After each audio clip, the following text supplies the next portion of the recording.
Hello everyone. आज हम English पढ़ेंगे standard 5th unit 2 friendship activity 2 A work in pairs. Write the name of your best friend and say why you like him her. क्या करना है आपको?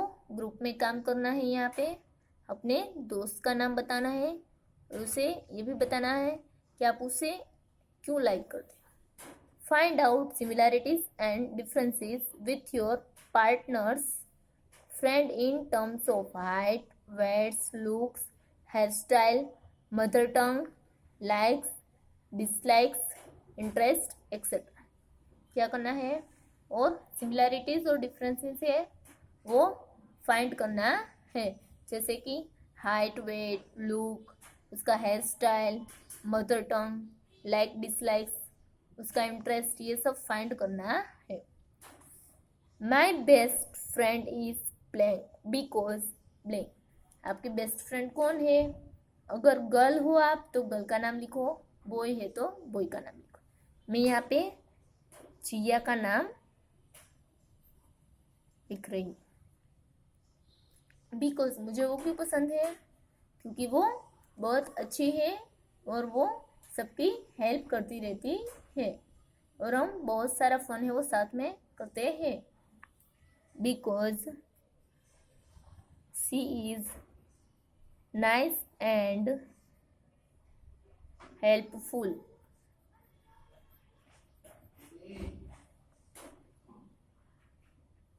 ठीक है, आप और कोई सेंटेंस आप इसमें ऐड कर सकते हो, जैसे कि हम साथ में बहुत सारा फन करते हैं। Similarities with classmate are, differences with the classmate are. यहाँ पे सिमिलैरिटीज लिखनी है और यहाँ पे डिफरेंसेस लिखना है। जैसे कि टीना है वो क्लेवर गर्ल है, जिया है वो भी क्लेवर गर्ल है, रिया है वो भी क्लेवर गर्ल है। तो सिमिलैरिटी क्या होगी कि सारी की सारी है वो क्लेवर है। वैसे ही जिया है वो क्लेवर है और मेरे पार्टनर की फ्रेंड है वो भी क्लेवर है। वैसे ही जिया है वो गुजराती है, मेरे पार्टनर की फ्रेंड है वो भी गुजराती, यानी कि क्लासमेट की फ्रेंड। फिर यहाँ पे डिफरेंसेस में जिया है वो शॉर्ट एंड थिन है और मेरी पार्टनर की फ्रेंड है वो टॉल एंड फैट है।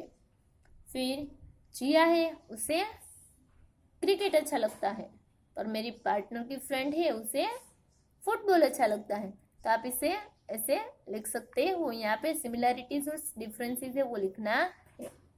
Next B work in groups and talk about your parents और grandparents. Share your experiences about what you do with them. Do they tell stories? Which stories do they tell you? Why do you like him, her? यहाँ पे आपको group में work करना है। आपको अपने parents और ग्रैंड पेरेंट्स के बारे में बात करनी है। आपका एक्सपीरियंस है वो शेयर करना है उसके साथ। कैसा है आपका एक्सपीरियंस और क्या वो आपको स्टोरी बताते हैं, तो कौन सी स्टोरी है वो आपको बताई है और आप उसे क्यों पसंद करते हो, ये सब आपको बताना है। Activity 3 A given below is a beautiful story. It is about how the grandfather treats his child as a friend and how the grandson understands the feelings of grandfather better than his parents. Enjoy the story. यहाँ पे एक जो story दी है वो बहुत ही beautiful story है। इसमें किसके बारे में बात की है? ग्रैंडफादर, ग्रैंडसन, पेरेंट्स और एक चेयर की स्टोरी है। Let's enjoy the story. ग्रैंडपास friend part 1।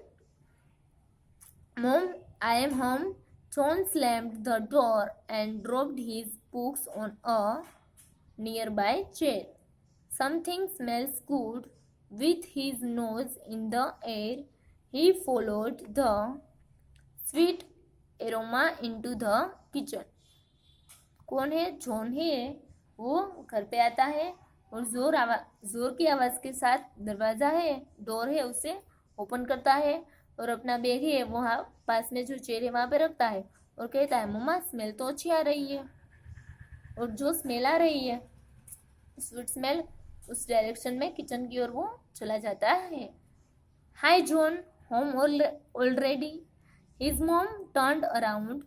She had just placed a plate of fresh baked cookies on the counter near the open window.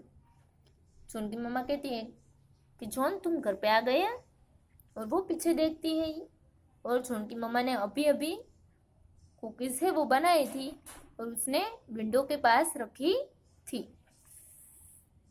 Next देखो यहाँ पे ये जॉन है और ये उसकी मम्मा है। John reached for a cookie and looked outside. John है कुकी को पास जाता है और बाहर देखता है। It was the kind of day that made John feel warm inside. वो एक ऐसा दिन है जो जॉन को वार्म फील करवाता है। Pop, John's grandpa, who lived with them since grandma had died, came through the door. Pop है वो जॉन के ग्रैंडपा है और वो उसके साथ ही रहते हैं जब दादी चली गई थी तब से, और वो बाहर से आ रहे हैं। Spring is here, pop said, and you know what this means. Pop क्या बताते हैं, स्प्रिंग आ गई है और क्या आप जानते हो इसका क्या मतलब है? Sure, John agreed, our annual fishing trip is coming up. John क्या बताता है, हाँ मैं जानता हूँ क्योंकि हमारी एनुअल फिशिंग ट्रिप है वो आ रही है। Amused, Pop winked at John while heading straight for the cookies. John है वो क्या कर रहा है, कुकीज के पास खड़ा है और पॉप है उसे देखते हैं। खुश होकर जॉन है वो क्या देख रहा था, कुकीज को। I was thinking more of our annual spring cleaning. John's mom suggested, tomorrow John, you have no school and I can expect some help. Okay? Okay. John agreed unwillingly. John की मम्मा क्या बताती है कि इस बार मैं सोच रही हूँ कि हमें स्प्रिंग क्लीनिंग करना चाहिए, यानी कि साफ सफाई करनी चाहिए। कल जॉन आपका स्कूल भी नहीं है और मैं चाहती हूँ कि आप मेरी मदद करो। जॉन है उसका मन तो नहीं था फिर भी वो हाँ बोल देता है। Can you guess what is going to happen next? क्या आप बता सकते हो इसके बाद क्या होगा? जॉन है पूरा दिन क्या करेगा, अपनी मम्मा की हेल्प करेगा। क्या करने में? हाउस से उसे साफ सफाई करने में अपनी मम्मा की हेल्प करेगा। The next day, John and his mom cleaned the house. They cleaned upstairs, inside, outside, until everything was spotless. Tired, they sank into the couch. Pointing to Pop's chair, John's mom exclaimed, "Oh, that old chair has got to go. We will buy Pop a new one." दूसरे दिन क्या होता है, John और उसकी मम्मा है वो घर साफ कर रहे हैं, वो हर एक जगह को साफ कर रहे हैं, अपस्टेयर्स करते हैं, इनसाइड आउटसाइड। जब तक सारी जगह है वो स्पॉटलेस नहीं हो जाती है तब तक वो साफ सफाई करते हैं। फिर वो थक जाते हैं और काउच पे बैठ जाते हैं। तब पॉप की चेयर को पॉइंटिंग कर जॉन की मम्मा क्या बता रही है कि वो पुरानी चेयर है उसे तो अब बाहर निकाल देना चाहिए, हम लोग पॉप के लिए एक नई चेयर है वो खरीद कर लेके आएंगे। It was true, John had to agree. The chair was unsightly, it was faded and worn and in some places even torn. John है वो भी उस बात पे एग्री करता है कि वो पॉप की चेयर है वो बहुत पुरानी हो गई है और अगली भी दिख रही है और डल हो गई है और बहुत सारी जगह से वो डैमेज भी हो गई है। तो उसे हमें बदल देना चाहिए। John come and help me, we will take the chair to the footpath, tomorrow the garbage truck is going to come. John की मम्मा क्या कहती है कि जॉन आओ और तुम मेरी मदद करो, हम ये चेयर है वो फुटपाथ पे छोड़ के आ जाते हैं, कल जब वो गार्बेज का ट्रक आएगा तो उसे उठा लेगा। As they attempt to move the chair, Pop-Pop walked his way through the door. Seeing what was happening, he quickly blocked their way. Oh no, he objected. You can't take my chair. जब John और उसकी मम्मा है वो chair को वहां से उठाने के लिए रेडी कर रहे थे, चेयर को हटा रहे थे, तब पॉप है उसी रास्ते से डोर के पास से पास हो रहे और वो देखते हैं कि क्या हो रहा है, तो वो जल्दी से उसका रास्ता है वो ब्लॉक कर देते हैं और कहते हैं कि आप है मेरी चेयर वहां से नहीं हटा सकते, आप मेरी चेयर है उसे बाहर नहीं छोड़ सकते हो। Why doesn't the grandpa like to remove the chair, grandpa है वो चेयर को क्यों रिमूव नहीं करना चाहते थे। Grandpa doesn't want to remove the chair because it has been with him for a very long time. The chair has been with Grandpa through the good times and the bad times of his life. वो उसे remove करना नहीं चाहते थे क्योंकि chair है वो उसके साथ थी, बहुत सालों से उसके साथ ही थी, उसके हर वक्त में उसने उसका साथ दिया था, चाहे वो वक्त अच्छा हो या फिर बुरा। It's old, it's worn. John's mom argued with a sharp edge to her voice. John की मम्मा है वो पॉप के साथ आर्ग्यू करती है और बताती है कि ये बहुत पुरानी हो गई है और ये खराब हो चुकी है और बहुत सारी जगह से उसमें से जो कलर है वो भी निकल चुका है। No, pop instead trying to push his chair back into place. Pop है वो मना कर देते हैं और चेयर है उसे वापस अपनी जगह पे रख देते हैं। But pop, we will buy you a new one, John's mom tried to convince the man. John की मम्मा है उसे कन्विंस करने की ट्राई कर रही है, उसे मनाने की ट्राई कर रही है, कोशिश कर रही है कि हम आपके लिए एक नई चेयर लेके आएंगे। I don't want a new one, pop voice trembled.